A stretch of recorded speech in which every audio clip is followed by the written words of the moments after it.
That's a pretty high bar to set for our next presentation. Dr. Cassie Trentaz and Bart Valentine are here to talk a little bit about the ways in which our core themes, our identity, our mission around Christ-Centered education and a liberal arts ethos will be a part of your experience as well. So, folks, come on up.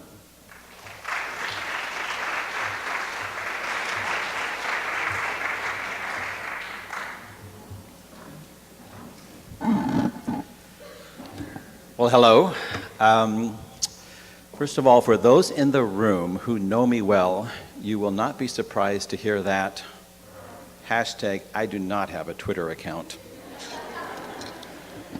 However, many of you got your cell phones back out, so let's put them away, okay? I'll be talking a little bit about a liberal arts education, and then Cassie will talk to you about Christian education. So let me join the long list of people who have had the opportunity to welcome you to Warner Pacific College. You've made a choice to attend a Christian liberal arts college, and we believe that it is a great choice.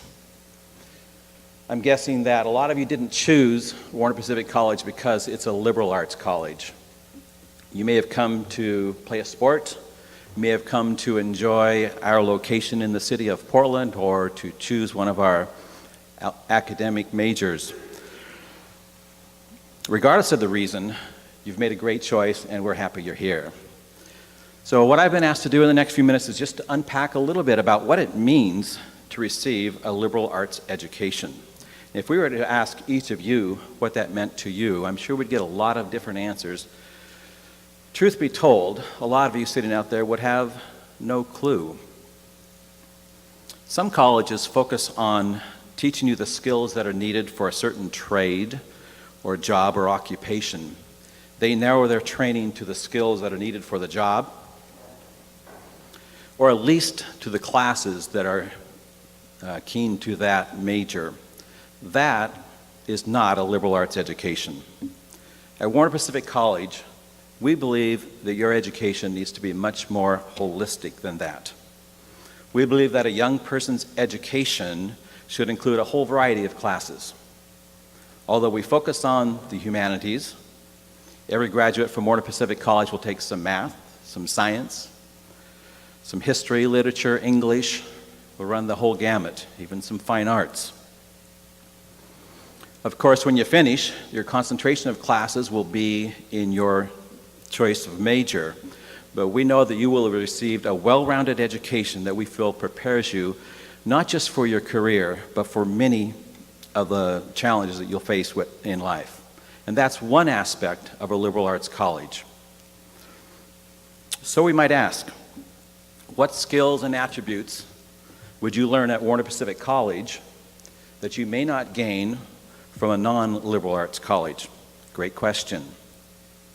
A liberal arts education will prepare you to be a critical thinker, one who asks the difficult questions, one who is able to solve complex problems. Liberally educated students will be strong communicators. Yes, both on the written page as well as verbally. Our students will also develop curiosity and creativity, things that will lead to a pattern of lifelong learning. Our students will develop teamwork and have the ability to work in groups successfully. And finally, an important hallmark of a liberal arts education is that students will gain a sensitivity to diverse cultures and populations. At Warner Pacific College, valuing diversity is a thread that runs through everything that we do. While these attributes may not be designed toward any one occupation, all these qualities will help you be successful in whatever path you choose in life. Next, we could ask the questions, why are these attributes important to employers? After all, when you finish here, the goal is to get a job and earn a living. Again, another good question. More and more companies are realizing that it's not enough to have workers who can do the technical aspects of a job, but lack some of the liberal skills that we just talked about. For example, an exceptional engineer who lacks effective communication skills, frankly, is not a good engineer. A top-level businessman who might have all the experience and knowledge necessary to run the business, if he lacks qualities of ethical judgment and integrity, then that business is like the house that's built on the sand and eventually is going to crumble. The highly skilled medical doctor who doesn't have the ability to work with others could eventually be a disruption to the hospital and alienate his patients. A recent study shows that about 35% of the CEOs in Fortune 500 companies, about 35% have liberal arts degrees. You may be surprised about that. Studies also show that the average person will change jobs 6 to 10 times in their career. At a time when the value of a liberal arts education is being challenged by many, employees are starting to realize that it is that which is learned in a liberal arts education that helps a person keep his job and helps that person grow in his profession through all the twists and turns that life throws at us. Closer to my own heart, I feel the values of a liberal arts education will help each of us become better citizens, better spouses, better parents. My own liberal arts education has helped me be a better husband and a better father. Some of the most important things I'll ever do in life. The pressures and stresses of family life can be challenging. However, the person who has the ability to see a problem from another's perspective can do a lot in working through those kinds of difficult issues. With empathy, good communication, one has the opportunity to build up family members rather than to add to the pain and the strife. Yes, a liberal arts education can even help you with the important interpersonal relationships in your life. We at Warner Pacific College care about who you are and what you will become, each one of you. We want you to realize your full potential and have a rich life that God has planned for you. From the adjunct teacher to the president of the college, and many of you have already noticed that, we'll take the time to get to know you, and we'll do our best to help you grow into the well-rounded individual that will be equipped with all the skills necessary to be successful in whatever venture you choose. We feel that is what a liberal arts education is. Coach is right in saying that you've made a good choice coming here. Your education is not neutral. It can change the world. Which is why Coach is also right in saying that we care about who you are and what you will become. We care about where you are. We care about what you do. We care about what you're doing does. We care about what kind of world we are participating in shaping, what kind of people we are who shape it. And this is at least part of what we also mean by Christ-centered. Warner Pacific College is a Christ-centered institution. You heard of that? Unashamedly. And what we mean by being Christ-centered is that we try to thoughtfully, faithfully, responsibly center on what Jesus was concerned about. I've got 5 minutes, people. But if we go way back, Warner Pacific College is associated with the broad religious tradition known as Christianity, and according to communal memory, these traditions rose around a community that was gathered around a central figure, Jesus, a lower economic, colonized Palestinian Jew. And our central text tells a story about someone who came to the central figure and asked him, "What is central?" His response? Love God with everything you are and everything you have, and love your neighbor and love yourself. And if you read the rest of the text, you can also see the love of our so-called enemies, maybe our not yet neighbors, and the world, our eco neighbors. Everything else depends upon these 5 loves. This is the soil out of which our Christ-centeredness grows. We live a long time after that.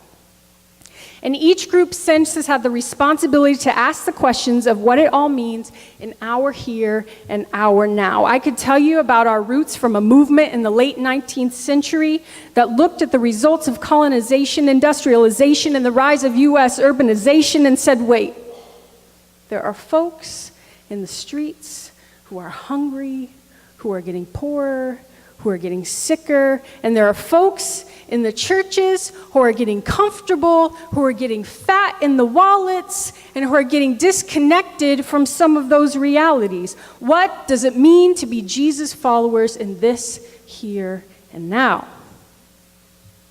I can tell you story after story. You can take church history.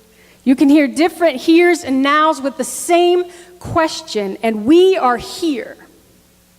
And we are now with some people who we have chosen as neighbors, and some who we have not chosen, and yet they are our neighbors. We are not alone in the world. You are not alone in the world. We are here. We are now. And you are now a part of a place that cares about who we are and what we do and how we treat each other and how we treat ourselves and what kind of world we are shaping. One that will know itself loved, we hope. One that will love justly and generously, we hope. One that will thrive, dare I say flourish, we hope. One that will hope, we hope, knowing that we are not alone. This is why our kind of Christ-centeredness here is so passionately concerned for this city, so passionately concerned for knowing and loving our diverse selves and neighbors, so passionately concerned for spending the luxury of these few semesters that we have together, learning to think together across our liberal arts curriculum from a variety of perspectives with a goal for a reality when all will be well. We sometimes get it wrong, but we sometimes get it right. And our Christ-centeredness means that we all have the responsibility to sort this out together. What does it mean to be a neighbor? What does it look like to love? How do I know when I experience? How do I know it when I feel it, when I see it? What does gritty, justice-making love have to do with education? With what and how I study? What does gritty, justice-making love have to do with how I get my money and how I use my money? What does gritty, justice-making love have to do with how I treat my roommates, my classmates, my faculty, my staff, myself? That's what we mean by Christ-centered. Staring these questions in the eyes, participating in the reality called the kingdom of God, when all will have the opportunity and the space and the support to be fully alive, to know that love is real. And we believe we have a role in that. That's why we talk about this here. This is the soil out of which our work grows. So here, we seek to resist those structures that are harmful to our bodies and souls and our neighbors' bodies and souls.